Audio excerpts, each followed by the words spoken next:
आप सभी का स्वागत, अभिनंदन, वंदन हमारे चैनल सेल्फी सॉल्यूशन पे। आप देख रहे होंगे इसमें कि अभी जो हम लोग इससे पिछला वीडियो में देखे थे कि एरिया ऑफ ट्रायंगल के बारे में हम लोग देख रहे थे। एरिया ऑफ ट्रायंगल के बारे में क्या कह रहा है, इसके बाद उसी के बारे में एक लाइन और इसमें डिस्कस किया है थोड़ा उससे आगे। तो जो डिटर्मिनेंट का जो फॉर्मूला था, क्या था फॉर्मूला, उसके हिसाब से हम लोग इसका डिटर्मिनेंट का प्रयोग से हम लोग त्रिभुज का क्षेत्रफल निकालेंगे। तो इस वीडियो में हम लोग वही देखने वाले हैं। तो आइए, आपके एनसीईआरटी में इंग्लिश मीडियम का जो किताब है उसमें पेज नंबर 112 में सवाल दिया हुआ है। ये सवाल 10वां का ही है, एकदम इजी सवाल है। अब आइए देखते हैं। तो कह रहा है कि find the area of A triangle. ठीक है, एरिया का त्रिभुज का क्षेत्रफल निकालिए जिसका वर्टिसेस इस तरह से दिया हुआ है। देखिए क्या वर्टिसेस है, एक बार हम लिख लेते हैं। तो इसमें सबसे पहले आप इस सवाल को बनाने से पहले एक बार आप इसका फिगर बना लीजिएगा तो आपको बनाने में सवाल आसानी होगी। देखिए पहला ए है, ए जो दिया हुआ है सो दिया हुआ है आपका 3,8। उसके बाद बी है, बी दिया हुआ है -4,2। और उसके बाद सी है, तो आपको सी दिया हुआ है 5,1। ठीक है, आप इसको एक बार लिख लीजिएगा तो आपको सवाल बनाने में और आसानी होगी। ठीक है, तो आप क्या कर सकते हैं, यहाँ एक बार लिख लीजिएगा x1। ठीक है, यहाँ x1 देखिए, यहां से देखिए ये जो होता है अपना होता है x1, ये होता है अपना y1, ये लिख लीजिएगा x2, ये लिख लीजिएगा y2, या फिर x3 और फिर y3। ठीक, बनाने में आपको आसानी होगा। तो देखिए यहां से देखिए x1 कितना आया 3, तो यहाँ एक बार लिख लीजिए आप 3। यहाँ ऐसे ही लिखिए, जैसे कि हमको फॉर्मूला में बनाना है उसी तरह लिखेंगे तो आपको एग्जाम में सवाल बनाने में आसानी होगी। और आप x1, y1, x1, x2, x3, y1, y2, y3 का मान एक बार पहले लिख लेंगे, जिससे आपको माइनस प्लस के साइन में ज्यादा आपको कंफ्यूजन होने का मौका नहीं मिलेगा, ज्यादा आपको कंफ्यूजन नहीं होगा या सवाल गलती होने के चांसेस कम हो जाएगी। तो देखिए यहाँ से x2 लीजिए, तो फिर देखिए x2 यहाँ से हो गया आपको -4, तो -4 लिख लीजिए आप, फिर लिख लीजिए x3। x3 देखिए यहाँ कितना है 5, इसको लिख लीजिए, इसको ऐसे कर लीजिए। फिर आप यहाँ लिखिए y1, तो y1 यहाँ से हो गया 8, यहाँ फिर लिखिए y2, तो y2 यहाँ से हो गया 2, यहाँ फिर लिखिए आप y3, यहाँ से y3 हो गया अपना 1। अब देख लीजिए ये अपना लिखा गया। तो लिखने से क्या होगा, आपका वैल्यू लिखने में आसान होगा। अब यहाँ से लिखिए आप क्या, वी नो डेट क्या कि एरिया ऑफ ट्रायंगल बराबर होता है 1/2 हाफ x1, x2, x3। इसी तरह फिर y1, y2, y3, 1, 1, 1। ये डिटरमिनेंट तरीका है। अब इसमें जहां जहां वैल्यू दिया हुआ है वैल्यू को लिख लीजिए, आपको सवाल समाप्त। जहां जहां आपको जो वैल्यू दिया हुआ है उस वैल्यू को आप लिख लीजिए। तब देखिए इसको हम थोड़ा आगे लिखते हैं, यहाँ देखिए इसको आगे लिखते हैं। ठीक है, आप देखिए यहाँ हाफ है, तब हाफ का हाफ लिख दीजिए। देखिए हाफ का हाफ, इसके बाद देखिए x1, तो यहाँ देखिए x1 कितना है 3 है, x2 देखिए लिखने में हमको आसानी हो रहा है ना 4, यहाँ देखिए 5। इस तरफ देखिए y1 देखते लिखने में आसानी हो जाएगा, तो y1 लिखिए आप 8। इसके बाद y2 है, y2 देखिए है 2, और y3 कितना है, y3 हो गया 1। और फिर लास्ट में इसी का बिंदु है, इसका लास्ट में आप लिख लीजिए 1, 1, 1। ठीक है, आगे हो गया। तो इसको हमको सॉल्व कर देना है। ठीक है, देखिए तो इसको थोड़ा आप इसको सीधे आप सॉल्व कर दीजिए। ठीक है, तो ज्यादा अच्छा रहेगा। देखिए 1/2। ठीक है, अब चलिए हम लोग इसमें पहले 3 को लेंगे। तो आप जब 3 को लीजिएगा देखिए क्या हो जाएगा, 3 को लेंगे तो सामने वाला भी और नीचे वाला भी, हॉरिजॉन्टल भी और वर्टिकल भी कैंसिल होगा, दोनों गुना होगा। तो 2 को 1 से गुना करिएगा तो हो जाएगा 2, माइनस 1 को 1 को करिएगा तो 1 ही हो गया 1। अब लीजिए -8, आपको -8 लेना है, यानी इसको मल्टीप्लाई हो जाएगा तो हो जाएगा -4, माइनस इसको लेना है तो हो जाएगा आपको 5। फिर देखिए प्लस आपको 1 को लेना है, जब 1 को लेंगे तो इसमें भी ये गुना हो जाएगा तो हो जाएगा -4 माइनस ये हो गया 5 गुना 10। ठीक, अब देखिए इसको आप सॉल्व करिए, हो गया आपका आंसर आ जाएगा। ठीक है, और आंसर जो होगा तो आंसर जब भी होगा तभी होगा स्क्वायर में, ध्यान रखिएगा। आंसर होगा स्क्वायर मीटर, या फिर स्क्वायर हम लोग इसको यूनिट में लिख देंगे इसका, जब भी हम लोग आंसर लिखेंगे। ठीक है, यहाँ नंबर है आंसर ऑटोमेटिक हम जानते हैं, जब भी हम लोग एरिया का आंसर लिखेंगे तो स्क्वायर में होता ही है, जानते ही आप। चलिए आप यहाँ चले आए 1/2 हाफ जो होता है सो यहाँ देखिए ये 3 इंटू 2 में से गया तो 1 होगा। फिर देखिए ये हो जाएगा, इसको बक्से में एक बार लिखिए अच्छा रहेगा। ये देखिए ये है -8 का -8 लिखिए, 5 4 -9, 9 होगा। और फिर इधर से +1 ये भी हो जाएगा -14। ठीक है, अब इसको फिर बड़ा ब्रैकेट से बड़ा ब्रैकेट, इसको फिर देखिए आगे ले चलते हैं। 1/2 इसको आपको सॉल्व करना है, कुछ नहीं करना है। 1 3 का गुना किए तो हो जाएगा 3, ये हो जाएगा 9 8 72, यानी प्लस माइनस माइनस हो जाएगा प्लस, 9 8 72, ये हो गया 72। ये 1 से गुना करेंगे तो आपका रहेगा -14 है। ठीक है, देखिए 72 3 हो गया, 72 और 3 हो गया आपका कितना 75। ठीक है, इसमें से घटेगा तो 75 में से 72 दिन हो गया 75, तो 75 में से देखिए, यानी आप इसका आंसर होगा 1/2, 72 में से 75, 75 हो गया, ये 72 दिन कितना हो गया 75 है ना। ये हो गया आपको 75 में 14 गया तो 1 6, यानी 1/2 गुने ये बचेगा 61। तो फाइनली इसका आंसर आ गया 61/2। आप इसको आंसर लीजिए, ये हो गया, यही बात है 31/2। ठीक है, 61/2 इसका आंसर होगा। इसको जब हम लोग आगे कैलकुलेशन करेंगे, अब आगे देखिए एक बार सॉल्व करेंगे तो आप देखिए आपको दिखाई दे रहा होगा, देख रहे हैं। इसको जब हम लोग सॉल्व करेंगे तो इसका आंसर 61/2 आ रहा है। ये था आपका एग्जाम्पल नंबर, क्या नाम था, एग्जाम्पल नंबर 17। अब आइए इसका जो नेक्स्ट एग्जाम्पल है उस एग्जाम्पल को भी हम देखते हैं, अगला एग्जाम्पल इसका क्या कहता है। ये देखिए सवाल नंबर 18, और अभी आपको हम बता ही रहे थे सवाल नंबर 18 कि जो VBI जो अभी बताए हैं आपको थ्योरी, जो सवाल आपको एग्जाम में पूछेगा तो लीजिए देखिए आपको के का वैल्यू पूछ दिया। ये सवाल 2 पार्ट में है और इंपॉर्टेंट सवाल है, वैसे सवाल एग्जाम में पूछता नहीं है, लेकिन आपको सीखने के दृष्टि से देखिए। कह रहा है कि फाइंड द इक्वेशन, आपको इक्वेशन कह रहा है निकालने के लिए, यानी आप समझ गए होंगे, आपको आंसर नहीं चाहिए, आपको क्या चाहिए, इक्वेशन चाहिए। इक्वेशन यानी XY का वैल्यू कह रहा है।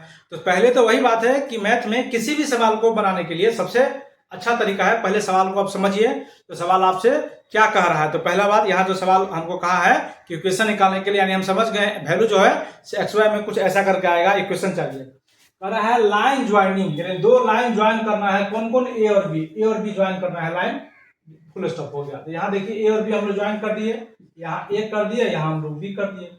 ए जो दिया हुआ है सो 1,3 दिया हुआ है और बी दिया हुआ है 0 0। ठीक है, और कह रहा है find the equation of A line. ठीक है, दिया हुआ है। तो ट्रेंगल में जानते हैं, जब भी हम लोग ट्रेंगल बनाएंगे तो ट्रेंगल तो हम लोग कम से कम ऐसे ही बनाएंगे, ऐसे ही बनेगा ट्रेंगल। ठीक है, तो यहाँ से हम लोग, यहीं से हम लोग शुरू करते हैं। तो मान लेते हैं कि ये अपना हो गया x1 y1। ठीक है, ये अपना, इसको x1 y1 मान लेते हैं। इधर से b से शुरू करना है, b से जीरो जाना है। वैसे आप किसी तरह से बना सकते हैं, आप चाहे तो ए बी कर सकते हैं, बी ए कर सकते हैं, उससे कोई फर्क नहीं पड़ेगा। इसको हम लोग x1 y1 मान लेते हैं। और ठीक है, इसको हम लोग ऐसा करते हैं कि इसको हम लोग x2 y3 मान लेते हैं, x2 y3, और इसको हम लोग क्या मान लेते हैं, x3 और y3 मान लेते हैं। ठीक है, अब देखिए यहाँ तो x1 और y1 का वैल्यू दिया हुआ है, यहाँ वैल्यू नहीं दिया हुआ है, तो हम लोग कोई आर्बिट्रेरी मान लेते हैं। इसलिए क्योंकि जब ये त्रिभुज का आपको क्षेत्रफल निकालना है तो अब इसके 3 कोऑर्डिनेट तो होना जरूरत है, तो हम लोग इसके जगह पर कुछ नहीं करते हैं, हम लोग x1 और y1 आर्बिट्रेरी कोई वैल्यू मान लेते हैं। ठीक, उसी तरह जैसे हमने आपको पहले बार पिछले सवाल बताया है, क्या ये पहले हम लोग x1 y1 का मान लिख लेते हैं। तो यहाँ से देखिए, यहाँ से लिखना शुरू करिए हम लोग। तो पहले x1 लिख लीजिए, तो x1 यहाँ से लिख लीजिए 0, फिर वहां से लिख लीजिए x2, x2 यहाँ से लिख लीजिए आप 1, यहाँ से लिख लीजिए x3 हम लोग यहाँ क्या माने हैं, वो x माने थे, यहाँ लिख लीजिए x। उसी तरह यहाँ y1, तो y1 हम लोग माने हैं 0, फिर हम लोग y2, तो y2 यहाँ कितना माने हैं 3, y3 कितना माने x। अब चाहे तो इसको वैल्यू को आगे पीछे कर सकते हैं, उससे कोई फर्क नहीं पड़ेगा। ये हम इसलिए लिखे हैं क्योंकि आइए देखिए इसका आगे मजा आएगा। फिर यहाँ अब वही लिखिए, यहाँ लिखिए आप वी नो दैट, क्या आप लिखिए एरिया ऑफ ट्रायंगल बराबर होता है 1/2। फिर यहाँ x1 x2 x3 y1 y2 y3 1 1 1, ऐसा ये फॉर्मूला होता है। फॉर्मूला हम लिख लिए, अब इसमें वैल्यू लिख दीजिए। चलिए वैल्यू लिखिए, यहाँ लिखिए हाफ। अब देखिए x1 तो वहां से देखिए 0, x2 1, इसके बाद x3 तो लिखिए x, देखिए y1 तो वहां से देखिए 0, इसके बाद y2 तो 3, x3 तो यहाँ से लिखिए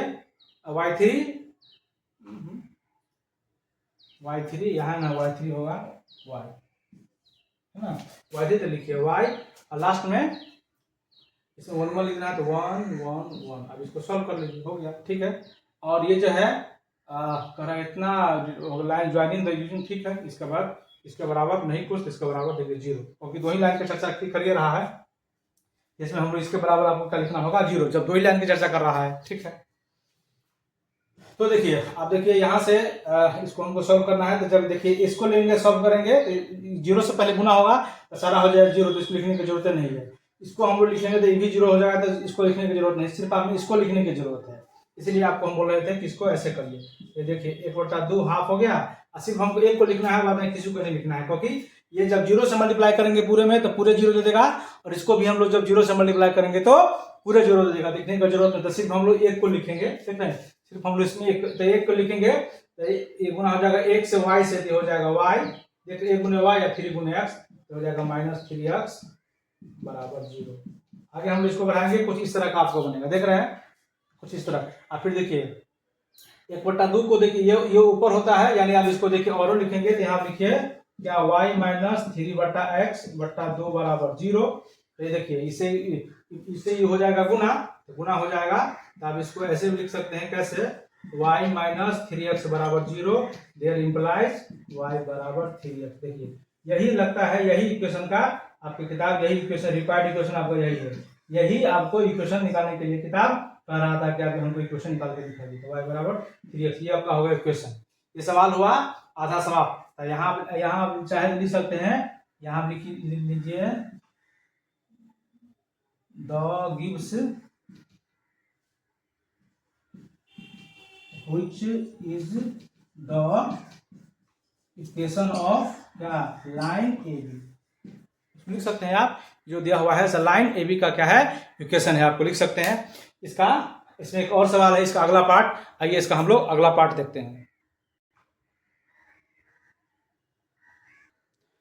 देखिए इसका अगला पार्ट यहाँ से कह रहा है कि फाइंड के, देखिए आपको के का वैल्यू चला आया, तो जब भी हम लोग कहे थे कि के देगा तो हम लोग उसको निगेटिव भी देखेंगे और देखेंगे पॉजिटिव भी देखेंगे। के देखिए के बराबर दिया है, जब पॉइंट सच दे एरिया आपका, इसमें देखिए एरिया गिवन है, यानी ये देखिए अब आपको नया त्रिभुज को फिर दे दिया है, यही दिया है आपको। ए पहले से मालूम था, ए इसमें है 1,3, ये है बी, तो ये है बी, 0,0, और ये आपका सी, तो सी क्या आपको दे दिया है के, 0, है ना। ये सी या फिर सी नहीं दिया है, क्योंकि पिछला वाला सवाल था इसको यहाँ डी कंसीडर कर दिया था, आप इसको डी कंसीडर कर दीजिए, हो गया। ये बात कुछ नहीं करना है, और इसको आपको एरिया गिवन है, ये जो त्रिभुज है इसका जो आपको एरिया गिवन है, एरिया है ना, इसका एरिया जो गिवन है सो 3 स्क्वायर यूनिट इसका एरिया है, ये पहले से गिवन है।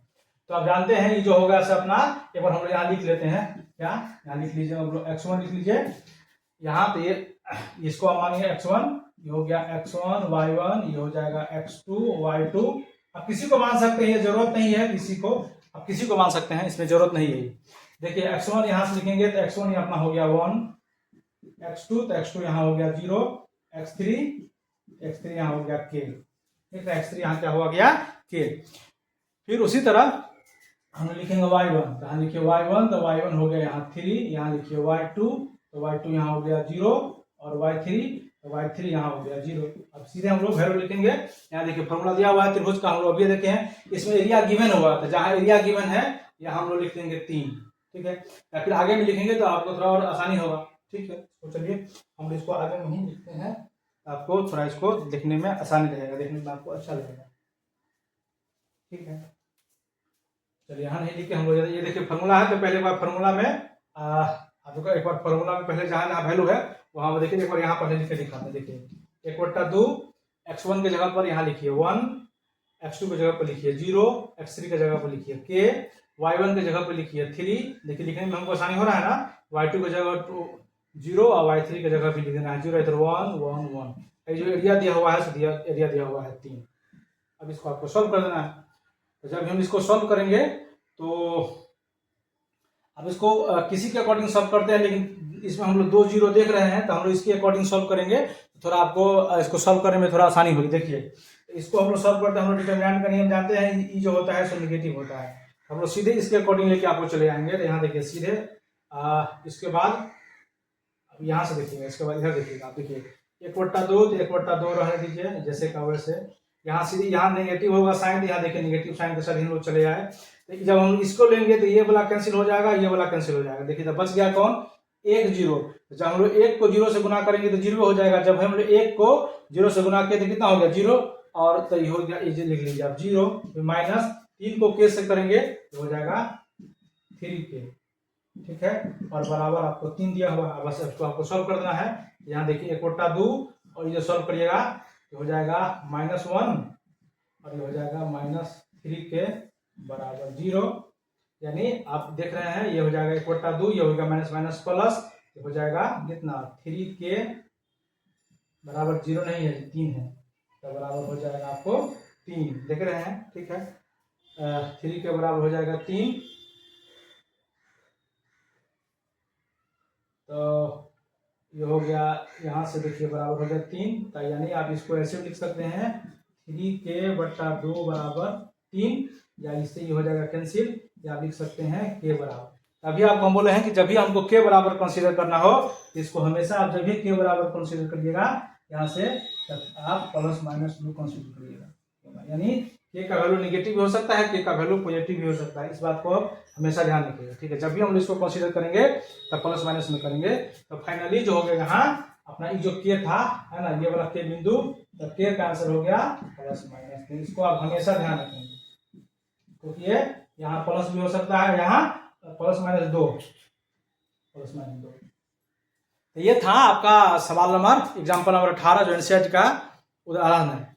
अब हम लोग चलते हैं अगला वीडियो की तरफ, हम लोग चलेंगे जिसमें 4.3 में 3 देखेंगे। इसका एकदम आसान सवाल है, लेकिन एग्जाम में ये पूछ देता है, इसलिए हम लोग उसको देखेंगे। इस वीडियो में इतना ही। आप लोग को वीडियो देखने के लिए थैंक यू।